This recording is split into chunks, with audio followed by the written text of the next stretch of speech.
Already తమిళ చూస్తుంటే అర్థమైపోయి ఉంటుంది. ఇది చూడండి, ఇది ఉడుము. కొంచెం చేత్తోని కూడా ముట్టాలనిపిస్తలేదు. స్మెల్ ఏమి ఉంటుంది కానీ అసలు ఇట్లాంటి తినడు అస్సలు అలవాట్లేదు మనకి. కానీ వండాల్సిన సిచ్యువేషన్ వస్తుంది మనకి.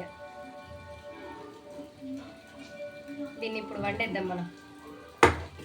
ఫస్ట్ ఇక్కడ 4 ఆనియన్స్ తీసుకున్నా, వీటిని క్లీన్ చేసి పెట్టుకుంటా. ఎందుకంటే వీటిని మిక్సీ పట్టాను, ఎందుకంటే చిన్న చిన్న చాపేయడానికి ట్రై చేస్తా. ఎందుకంటే మిక్సీ పెడితే మొత్తం పేస్ట్ అవుతుంది. ఎందుకంటే గ్రేవీ వేయను కదా, ఫ్రై చేస్తా. అందుకే వీటిని ఇప్పుడు చిన్న చిన్న కట్ చేసుకుంటా. మరీ చిన్న కట్ చేయను, ఎందుకంటే చేపలు వేసి చాప్ చేసేస్తా. ఇప్పుడు చిన్న చిన్న అంటే అంత చిన్న కట్ చేసే అంత టైం లేదు. ఇప్పుడు టైం అయిపోతుంది, మళ్ళీ డ్యూటీకి వెళ్ళాలి బాగా.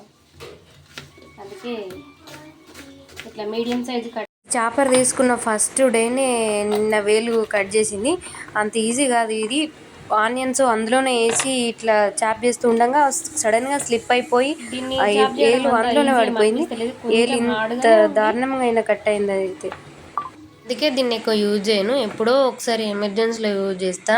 చిన్న చిన్న కట్ చేయడానికే ట్రై చేస్తా, లేకపోతే మిక్సీ పడతా. అంతేగాని ఇది అసలు యూజ్ చేయను నేను. ఆనియన్స్ చాప్ చేయడం అయిపోయింది, సైడ్కి పెట్టుకుందాం. ఇప్పుడు మెయిన్ ఏంటంటే ఇందులో మెయిన్ ఇంపార్టెంట్ ఉడుములో ఈ మిరియాలతోనే టేస్ట్ బాగా వస్తుంది. అందులోనే యాలకులు, లవంగాలు, జింజర్, గార్లిక్ అందులోనే వేసి దంచుదామని దంచుతున్నా. ఏది కూడా మిక్సీ పట్టలేను, అన్నీ దంచడానికే ట్రై చేసిన. దంచి పక్కన పెట్టుకుంటే మిగతా చేసుకోవచ్చు అని చెప్పి ఫస్ట్ వీటిని చేస్తున్నా.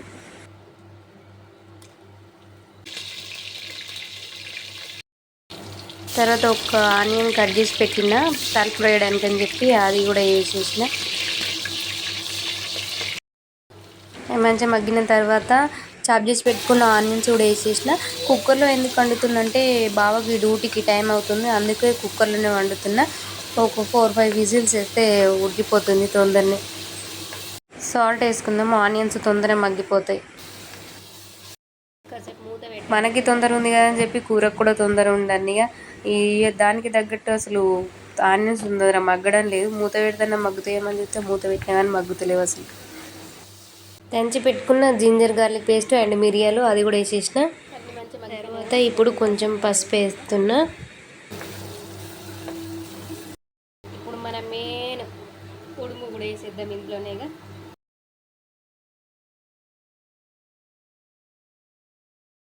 తర్వాత అందులోకి ఒక 2 టమాటాలు కట్ చేసి వేస్తా.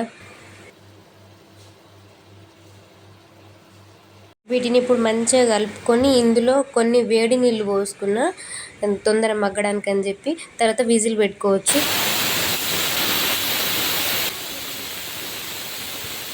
ఇక్కడ చూడండి మూత తీస్తున్నా. ఇందులో కొంచెం నీరు ఉంది కదా, ఇది ఇంకిపోయేదాకా అట్లనే పెడతా.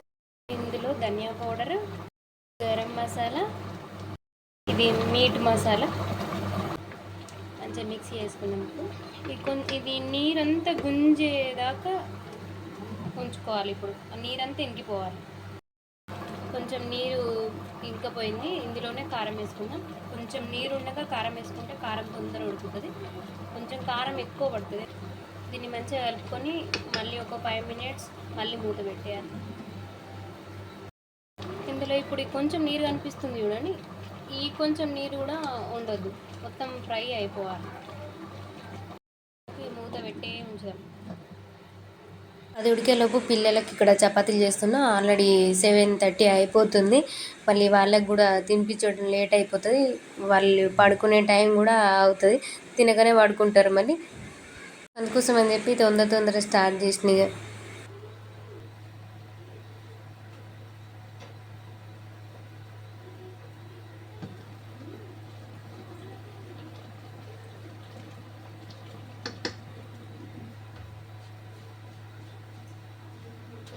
చూసారు కదా, ఇందులో నీరంతా గుంజుకుపోయింది, సరిపోతుంది. మా బావకి తినే అంత టైం లేదు, అందుకే యూనిట్కి తీసుకెళ్ళి తింటానన్నాడు. బాయ్ అందరు.